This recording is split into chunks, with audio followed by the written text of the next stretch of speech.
Hey, hey. Hi, guys. Welcome back, Ophiuchus. All right, Ophiuchus, you ended up with the same card. Oh, God, was it Pisces, perhaps, that also got it? Anyway, one other zodiac got this in the pre-shuffle. It's the Morai. So in Greek mythology, these are the three sisters that are responsible for weaving this golden thread that is the lifespan of us mortals. And so the first sister, the youngest, is the one spinning the golden thread, and then the second sister decides kind of like the length of the thread, which is our lifespan, and then the third sister is the one who snips the thread. But this is about destiny. So it is the our mortal lifespan and the destiny that we have within our lifespan. So it's actually a pretty exciting card because it says that there is a destined path that Ophiuchus could be walking down right now. So this might be a particularly fun one. Rachel's Magic. Hey, babe, how are you? All right, let's see. We've got a Two of Swords in the reverse. Blockages are being removed.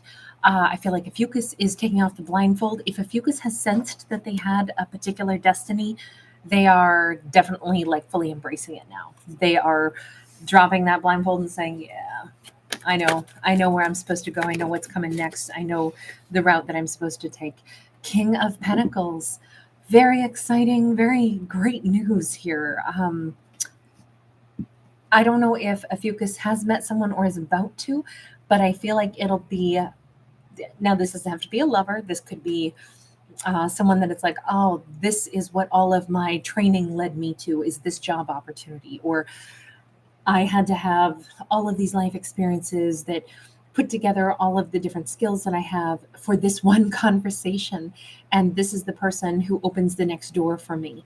This could be like anything from a talent scout to a romantic interest to a new boss, a job opportunity, but it's something stable and it's something that wants to offer an opportunity to Ophiuchus. And Ophiuchus has developed this opportunity step by step throughout everything that they have been in their lifetime. Every intuition they've followed, every yes they've said, every no they've said, every little course of Ophiuchus's life, the times that they've felt for whatever reason, no, I don't think I want to do that. I think I want to do something else, but I don't know what it is yet.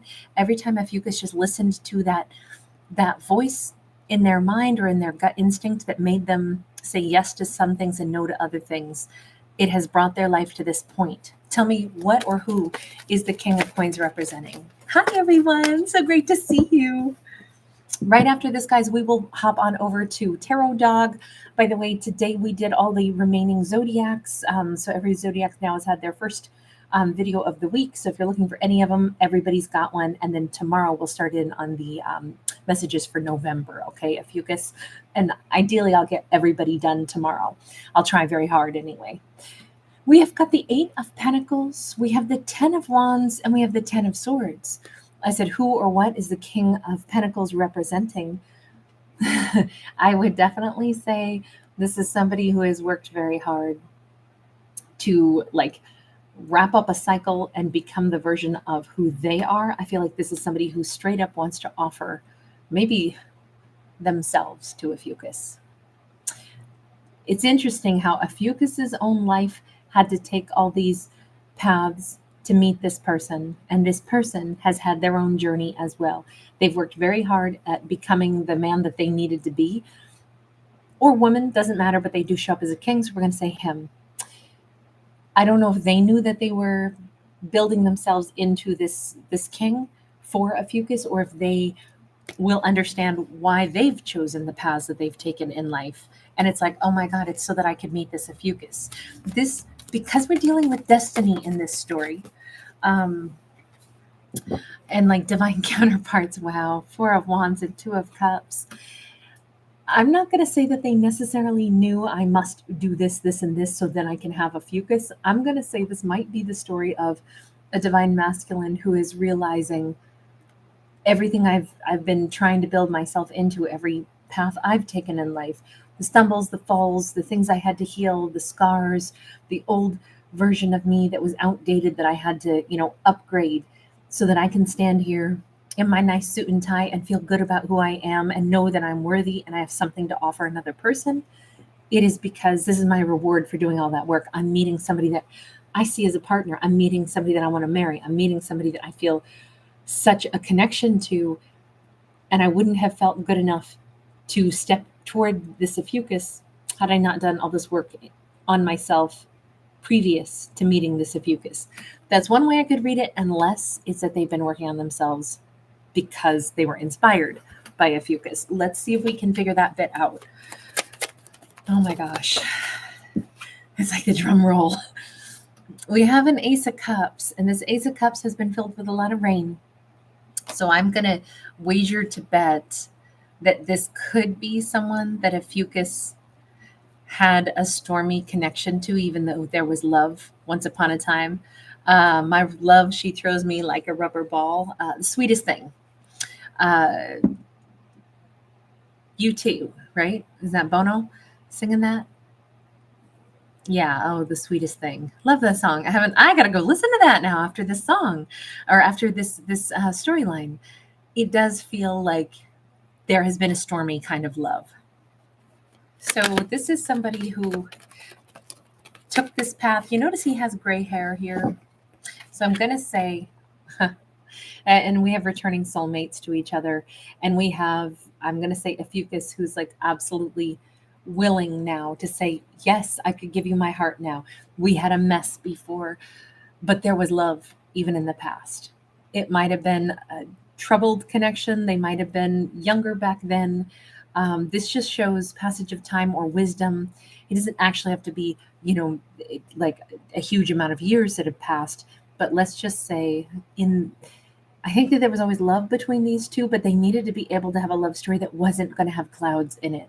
We don't want to fill our cup with a lot of tears unless they're tears of joy. And I'm going to say that this was always a love story, but that King of Pentacles had 2 tens, right? And 2 of the unpleasant tens, having to lay down burdens and having to put a painful end to some really difficult moments in their life. So they had some demons to fight, something that they had to evolve out of, so that then there could simply be like the chance for the happily ever after. And it looks like Ophiuchus is so aware of this. It's like, yes, this was all worth it. Every twist and turn my own life took, even meeting you, loving you, not being with you, parting ways with you, and then coming back around at a better time for both of us. This is so worth it because we get the happy story after all. This is the safe space to offer my heart. Let me just ask, what has been Ophiuchus's twists and turns? Because they had to have had twists and turns. Thank you so much, sweet. Hi, G. Hi, Yale. So nice to see you, babe. 3 of Swords, 8 of Wands, Hermit. I mean, I'm not saying that this one romance was the only thing that was, ever in Ophiuchus's life, obviously. I will point out that on this 2 of Swords, we have all these police on horseback. That always makes me think of a couple different, like occupations or jobs. Maybe Ophiuchus has been involved in horse training, something to do with, the equine world, or equine. I don't know how you pronounce it. I'm sorry. I wasn't raised with horses. I was raised with smaller farm animals. So forgive me. And then we do have, the police being our public servants, perhaps Ophiuchus, for all we know, Ophiuchus has lived a very full variable life where they've had multiple careers. Maybe they've worked in law enforcement or adjacent to that. Maybe they've worked with horses, animals, canines, training animals for, service animals or something as well. That's just kind of some side notes there. But also it looks like Ophiuchus recognized when to rein something in. And it was like when this became apparent that this relationship was causing heartbreak to Ophiuchus. But I'm going to say probably in life in general, Ophiuchus has learned when things are breaking your heart, move on from them and think mindfully of your path forward. Don't stay with things that are breaking your heart. If we shattered a glass, we wouldn't continue to hold on to the remains of it and let it cut into our palm. And we'd say, okay, well, this is not usable. Maybe we can glue it back together, but on the other hand, we know that we can't keep pouring beverages into that broken glass, and we know we're not just going to clutch it in our hand and let it cut us. So why would we ever do that with a relationship? It's broken. It's not something that is functional, that I can trust to hold my heart. And I'm definitely not going to put myself into something that only cuts me and hurts me. So unless it can be fused back together, this is not something I can stay in. And I think maybe that's the best analogy. Ophiuchus learned how to have like that discipline. Maybe that's why we have the police there. It's like, this is the barricade, no, this is full stop. I'm thinking of like an officer like doing traffic control, yes, come this way, no, stop. There's too much traffic here.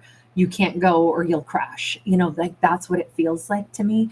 That's what Ophiuchus realized is I can't keep going this way. It was hurting. I have to go a different way for a while. And I have to think about maybe what elements didn't work. And also, I think Ophiuchus has really spent some time walking a path, talk about destiny. The hermit is the moment where we really go into ourselves and we ask ourselves, who am I? What do I want? What path do I want? But I will say it looks to me like Ophiuchus walked away from this connection in the past, not because they didn't love the person, but because they're like, I'm not going to do a relationship that keeps making me cry. Things have to be better. They have to be fixed. And until that's fixed, I can't do this. I can't put my heart here. And I feel like it made Ophiuchus perhaps either gain more wisdom, also perhaps gravitate toward a life path that was really right for them. Like maybe the life path that they were inspired to follow for a period of time has been one of like healing, helping other people to, sometimes our most sage individuals are the ones who've been through hell and back. That's why they've got some damn good advice, because it's like, well, see, I've been to hell before, and I can tell you, bring your ice water in a canteen, have some fire retardant shoes, like I've got some tips to help you out. It almost feels like Ophiuchus, I got the Queen of Cups. Ophiuchus has perhaps learned how to like find their peace, gain their peace, vibrate peace outward. They've also learned a lot about self-love through this process. They made a good decision for themselves, walking away from a relationship that was not, it was only causing pain. Whatever was wrong at that point in time, it obviously looks like Ophiuchus had loved somebody who also loved them, who at that point in time had their own demons to fight, right? We saw that two tens on the King of Pentacles side. And I think Ophiuchus said they have to fix what they have to fix in themselves. I'm not going to stay while I'm, getting mixed into their battle right now. I'm going to seek, personal fulfillment and love. If Ophiuchus is sitting here in this throne that's made out of, amethyst crystal, we're talking about resetting one's vibration for healing, for protection, but also regaining peace and calm. I could definitely see Ophiuchus as perhaps, because of meeting that person and because of loving them, but still having the strength to walk away, and then making their life maybe a more spiritual journey about, how do you choose self-love? How do you choose, healing vibrations? How do you invite that into your world? How do you represent that? How do you walk that path or live that path? And how do you help other people to do that? I could see Ophiuchus possibly having gravitated toward like making that some of their life's work, to both understanding it and practicing it and maybe sharing it with others. It's a very loving character. This is not a judgy Ophiuchus or anything like that. This is somebody who's just taken their own life experiences and it really shaped them. So again, this storyline began with the energy of destiny, and it almost feels like, I think this is a very unique storyline in the sense that there was real love here, but it also had to be postponed unless it could be a healthy kind of love. And that was also like a display of, Ophiuchus saying, I love myself enough to know when something's not good for me. And I love myself enough to know if it does become good for me in the future, I can readdress it. But things have to be fixed, and they're not my things to fix. I have other things that I should give my energy to, other things I need to sort out, other lessons I'll learn. I don't see this as, like, look, I never tell a story about people that are abusive because I have zero tolerance for that. I would not allow any of my characters to take on that personality type. If they wouldn't be in the stories if that's the case, because that's a whole different thing. This is just somebody who was fighting their own battles, maybe not a good partner at that point in time because they had too many of their own things that they were still wounded over. And Ophiuchus did the prudent thing and said, even though I love you, I can see you have to be able to spend all your time and all your focus on what you need to right now. So I can step to the side and I can focus on things I need to. And if by chance we get an opportunity later and we're both in a better place and we can do this again successfully, cool. But I do think that meeting this person, learning this lesson, I think this was part of Ophiuchus's own, like natural tendencies that ended up becoming like their destiny. But it's just wild because it seems like it's bringing these two back around again. These two soulmates have definitely made each other better and stronger, even though for a hot minute it wasn't going so good. But I think that the net result was they pushed each other to grow in the right ways, and they're both much more evolved at this point. So there's a real shot for them either to come back together just simply to say, I do love you too. I'll always love you. You're an important person in my world. But there could also be a romance that's possible now that was not possible before. It feels like two people who've known each other for a very, very, very long time. But their journeys in life took them around the long way, we'll say. It took them around the long way. Worth it, though. Worth it to get to something that's possible now, for something beautiful and loving. All right, you guys, I'm going to leave this one here. We're going to bounce on over to Tarot Dog. I've got to do a Cancerian video still tonight over there, and then one of our general messages over there. And then at midnight, I'll post our today's topic video here as well. So, Annette Sowers, be good to see you, Brian. Sweet, thanks again, babe. Hello, smile, please. Hi. Hey. Hi, V. Equin, thank you. Sweet, you're so awesome. Hey, Rachel's magic. You guys are so lovely. Thank you. Wholesome woman. Awesome to see you, beauty. La unique one. Always a pleasure. Hey, G. And Gail. Thank you, D'Artagnan. Nor A. Awesome to see you. Are you in bed resting? It's one of those days. Aries has been just like, the as soon as winter kind of begins or cooler weather begins, he's like, ooh, rainfall. I don't like my fur wet. And he's been wanting to play in the house today instead of go outside. And I was like, oh, I have a prissy little dog.